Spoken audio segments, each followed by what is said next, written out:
All right, we are continuing our push through the presidents. Maarten van Buren. Van Buren is like a Dutch name. I think van means from, so originally it's Maarten from Buren. Maybe, correct me if I'm wrong. He was the 8th president of the United States of America, serving from 1837 to 1841. 3 plus 1, so that's one term. He did one term. Primary founder of the Democratic Party. He served as New York's Attorney General. What does that mean? What is an Attorney General? Let's add it to the reading list, but if you want to just pause and read that little snippet, please do.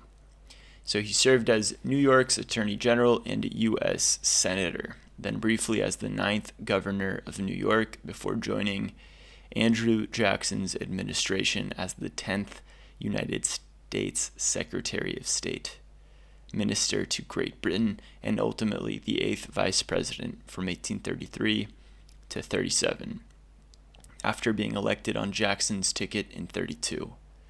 Van Buren won the presidency in 36 against divided Whig opponents. Van Buren lost re-election and failed to win the Democratic nomination in 44. Later in his life, Buren emerged as an elder statesman and an anti-slavery leader who led the Free Soil Party ticket in the 48 presidential election. Okay, let's have a look at the pic. There he is, mutton chops. Yeah, it's the imperial print. Salted paper printed from glass negative, whatever. That's the dude. Let's do a zoom if we can.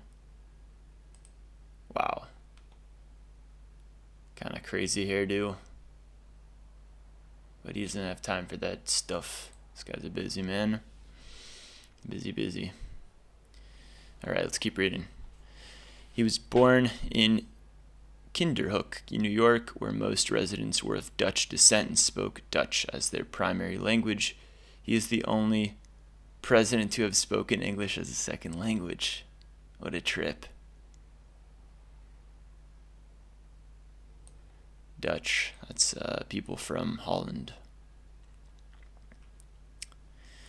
He entered politics as a member of the Democratic/Republican Party, but won a seat in the New York State Senate and was elected to the United States Senate in 1821 as the leader of the Bucktails faction of the party. Van Buren established the political machine known as the Albany Agency. He ran successfully for governor of New York to support Andrew Jackson's candidacy in the 28 presidential election, but resigned shortly after Jackson was inaugurated, so he could not accept appointment as Jackson's Secretary of State. In the cabinet, Van Buren was a key Jackson advisor and built the organizational structure for the coalescing Democratic Party. He ultimately resigned to help resolve the Petticoat affair. Okay, more stuff that I've never even heard about. And briefly served as ambassador to Great Britain. At Jackson's behest, the 1832 Democratic National Convention, DNC, nominated Van Buren for vice president, and he took office after the Democratic ticket won the 1832 presidential election. With Jackson's strong support and the organizational strength of the Democratic Party, Van Buren successfully ran for president in the 1836 presidential election. However, his popularity soon eroded because of his response to the Panic of 1837, which centered on his independent treasury system, a plan under which the federal government of the United States would store its funds in vaults rather than in banks. More consecutive Democrats and Whigs in Congress ultimately delayed his plan from being implemented until 1840. Okay, a lot to unpack there. Panic of 1837, what is that? Independent treasury system that wants to store the funds.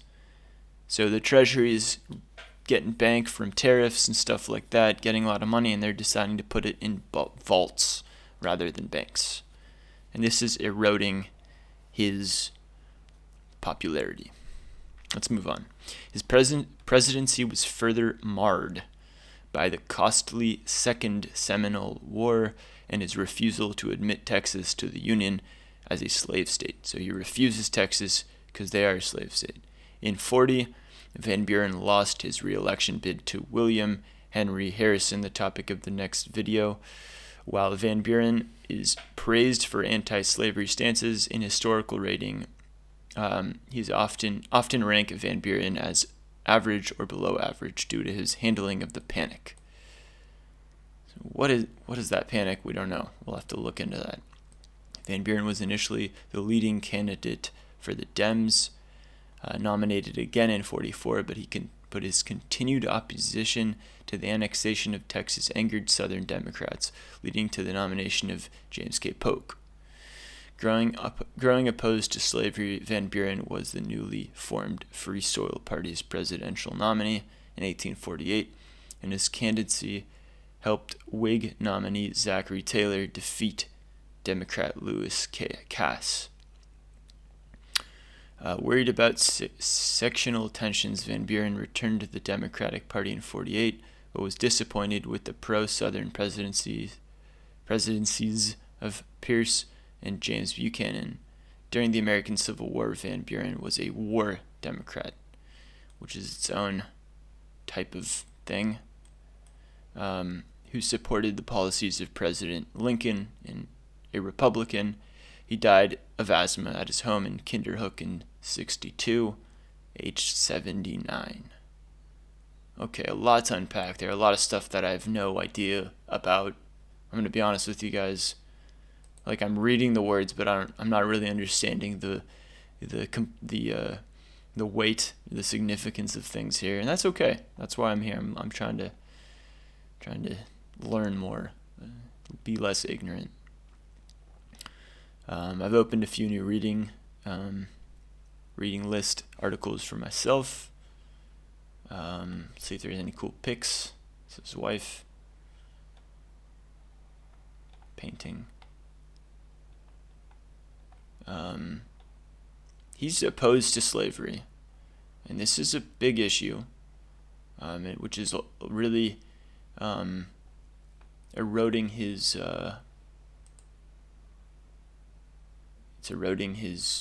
popularity. These are, I guess, Seminoles.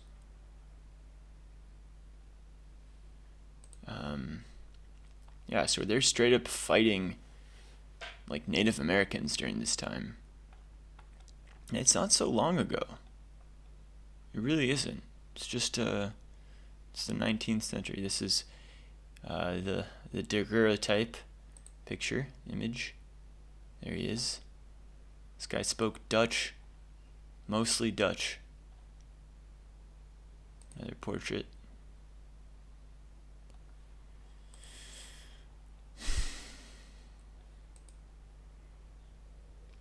That's a nice portrait. Shout